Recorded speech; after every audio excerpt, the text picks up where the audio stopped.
Hi guys, today I'm going to be doing the second blog of my assignment, which is the PC gaming one. Today I will be talking about the operating system, how it's used, and demonstrating PC setup for online gaming.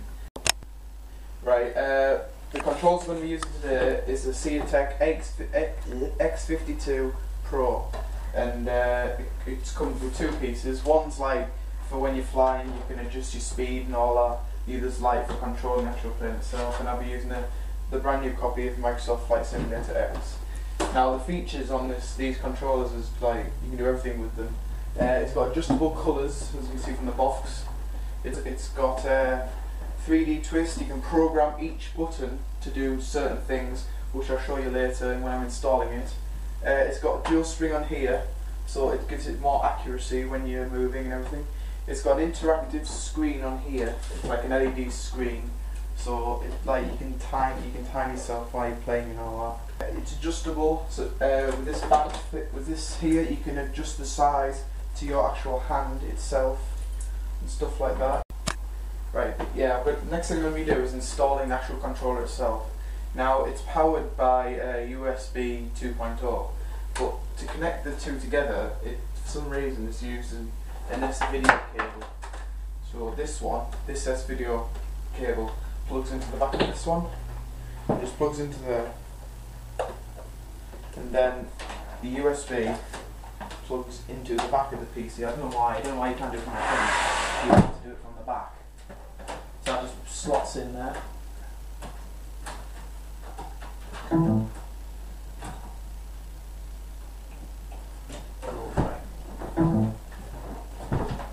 It's in there. And as you can see, the lights come on, as I was saying about LED screen. You can change all of these colours, change each command button to do what it does. And next thing I need to be doing is his device drivers software not successfully installed.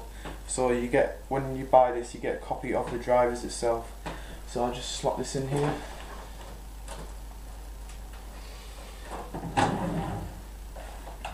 Just go on start my computer. Just give it a minute to read the disk. There we go, X52 Pro version 2. Right, so then we just go on setup and just click yes. Like, is this software valid? Is it like the proper software for the actual controller itself? Just click yes.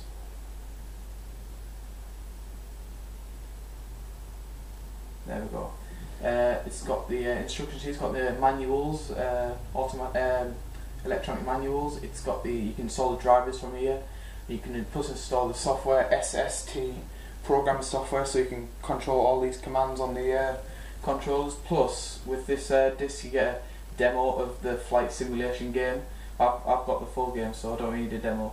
And you can also visit the website if you have any queries or anything. So I'm just going to go along and install the drivers for this controller. Setup will update drivers for any attached Setec controllers. Display controller properties window to test the drivers updates, and it will also install the SST program software if you want to, optional. So just click next. I've read the terms and conditions, just click accept and click next. Please plug in the controllers you want. I've already plugged it in, so just click next. There we go. The next step is testing it basically. So just click next. Right, this is where it's been installed and you need to test the buttons. So all you need to do is just move it. As you can see there, if you adjust this, it goes up and down the Z axis, and the buttons here. See that? The Y and Z rotation.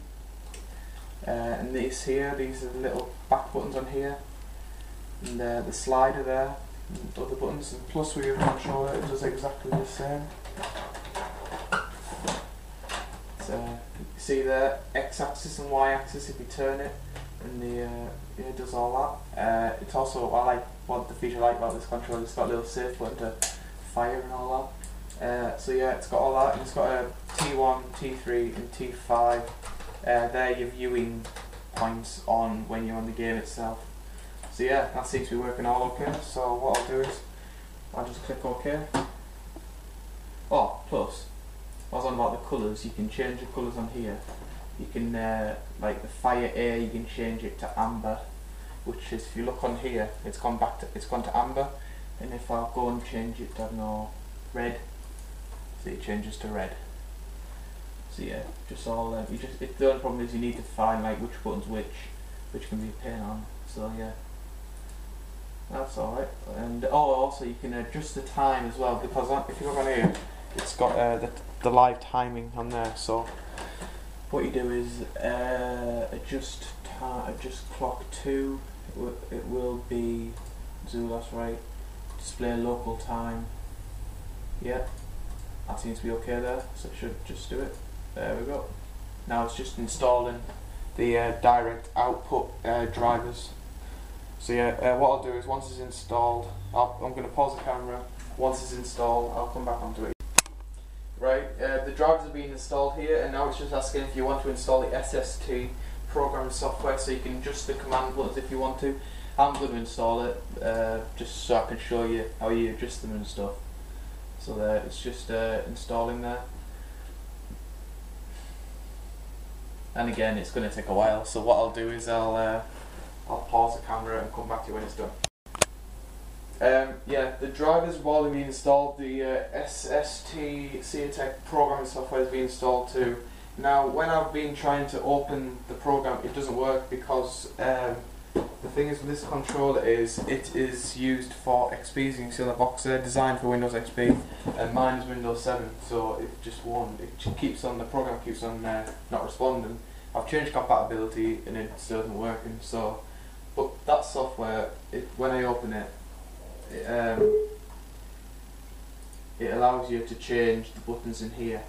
So yeah, the trigger button pops up when I click the trigger button, and the fire button pops up when I do that. But when you right click on it, it just stops working.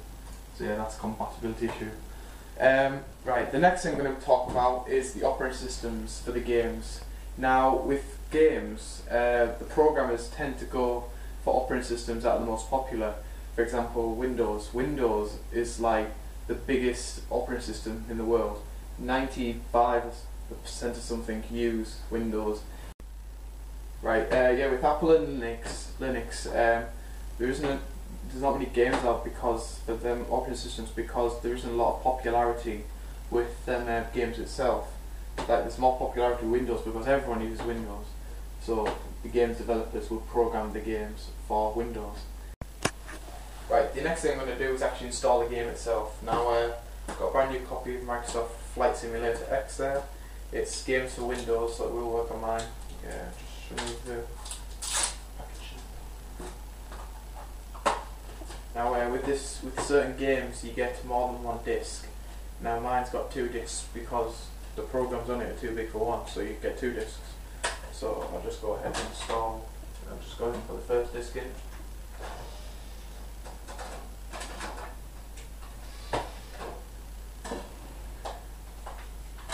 Now while that's booting up, I'll talk about the system properties of the game.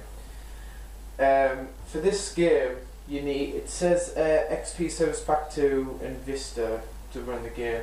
I've got Windows 7 and I've played the game on here before and it works fine. It needs a processor speed of 1 GHz. I've got 3.5, so I've got more than enough power. I'll just run the software while that's doing that. Open setup.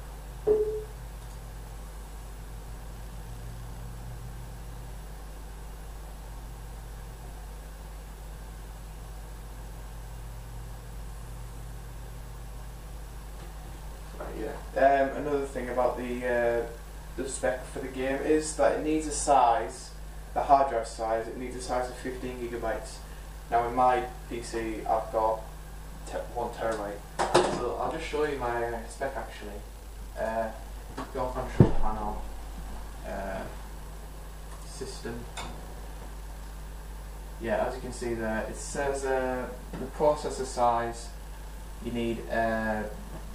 It says there you need 1 gigahertz processor. I've got 3.7 gigahertz. So I've got more than enough. Hard drive size There, I've got 851 gigabytes left of storage, so I've got more than enough for that. Right, yeah, the RAM I was saying, it says on here, Direct9C compatible video card of 32 megabits. Now, I've just got the spec up for my ATI Radeon graphics card. It says memory size, it's got 512, it's got more than enough. And the basic RAM memory, you're talking about 2 gig to run. I've got 3 gig stored in mine, I'll just show you. There, 3 gigabytes there, I've got 3 gigabytes, so that's more than enough. Right, I'll just go back to the installing of the game. There you go, install the game, just click continue.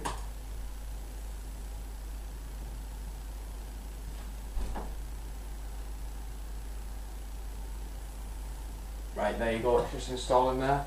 Now, while that's installing, the next thing I'm going to talk about is the drivers for the actual game itself. The drivers are the files that make the game run and function. I'll just show you where the drivers would be installed. If you go on the hard drive, program files, because the games that's made for Windows, so go, the program file for Microsoft Games, they'll be in here. Oh, just transfer. They'll be in here. They'll all be stored in here. So that's the drivers of things like the backgrounds, the colours of the background, the planes, the controllers, the music to the game and everything like that. Right, yeah, the game's installed in there. It's copying all the directory files and the drives and everything to the C drive in Program Files Microsoft Games folder. That's going to take about 20 minutes. So what I'll do is I'll pause the camera again and I'll resume where I left off once it's installed. Right, yeah, the game's been installed. This is the license agreement with the game, so just click accept. When you change your language, just do that and click accept. Just loading it. Right, yeah, with certain games you have to get an activation code. Now, with the case, you get a activation code here. So I'll just click activate now, click next. Now I'll enter the code. So it's TKYYX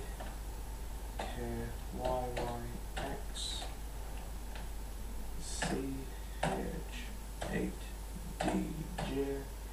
GKB THMQCKQ8.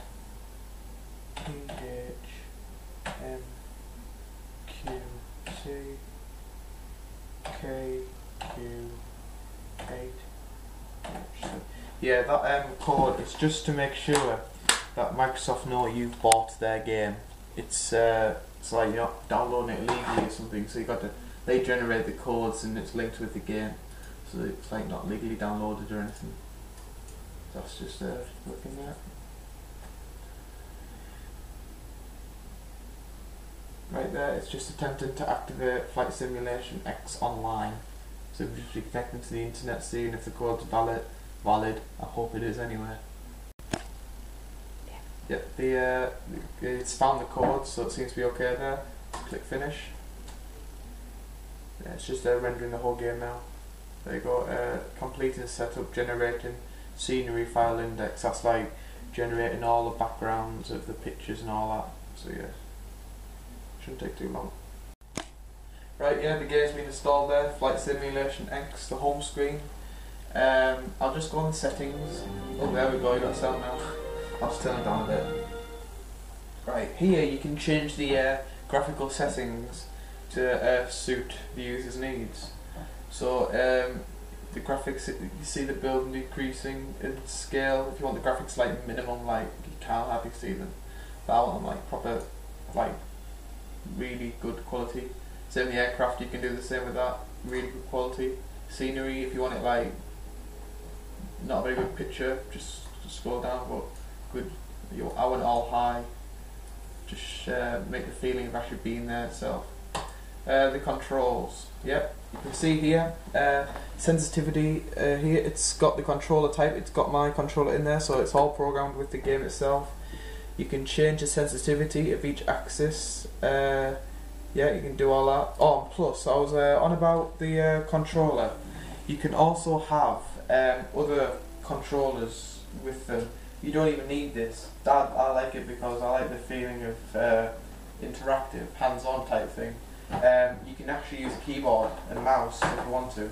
I've got another controller in there, like a Xbox controller in there. You can use that if you want to.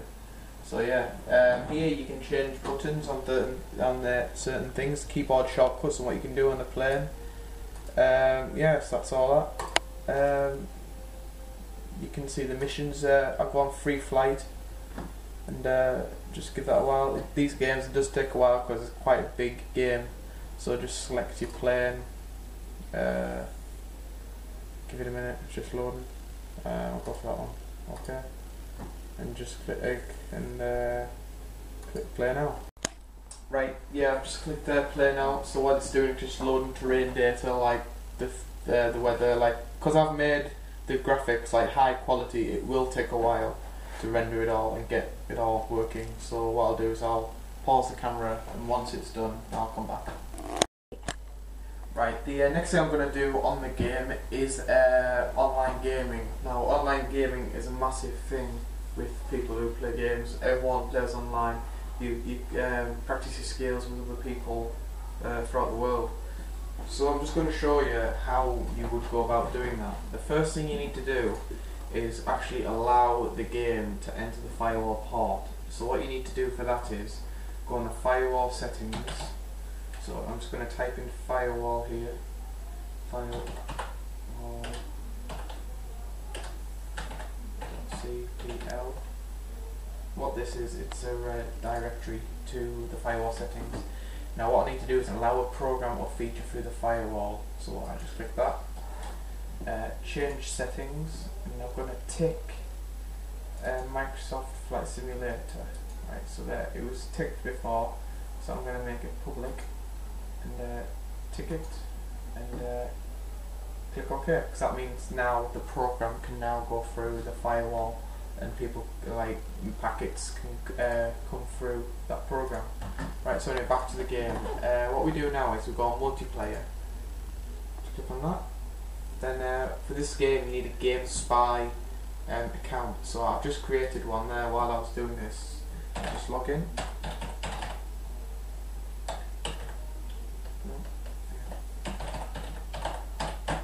Just click sign in.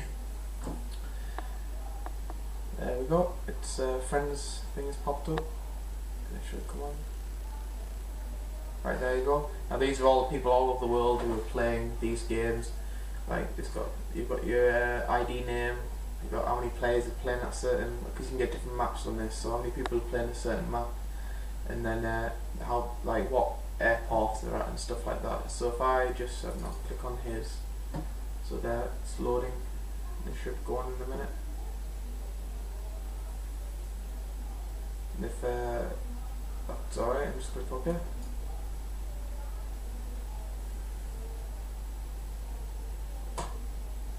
Join session. It should go up, just loading.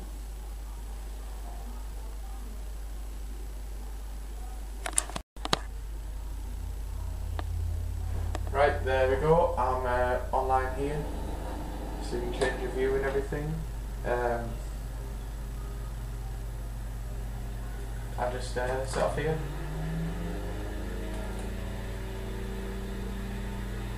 And if you can see over here, there's a little red writing. That means there's someone else playing there. So, like, this is also online. So. And there's someone's voice as well. You can hear people's voices during the game as well. So yeah, that's it really for that bit. Right, the next thing I need to do about this online gaming, I'm just going to show you the settings. If you ever need to change anything about like the passwords or anything on your internet there, so just make a big screen. What you need to do to get an actual router settings is type in your IP address for the router. 192.168.1.254. Click enter. There we go on the BT Home Hub settings there. Here you can see all devices that are connected to the wireless. So you got my phone there, Android. You got my unknown. That's my computer. It says unknown, but it's meant to be my computer. Anyway, if we go on settings, you can change like the passwords here. You can set power saving. What power saving is you can choose to turn the router off at certain times of the day to save power. Port forwarding, you can select games through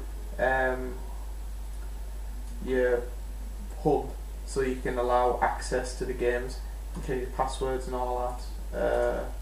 Yeah, that's it really for BT Home Hub. So yeah, that's it for PC gaming. For this whole blog, I've learned that everyone plays online gaming. It's a very expensive hobby because you're constantly having to update your hardware inside. You know, you have to get new devices, new controllers for it all. The games itself, the games are a lot cheaper than the PS3 and the Xbox games because it's like the first code and that's the first like line of code, and like it's for PCs.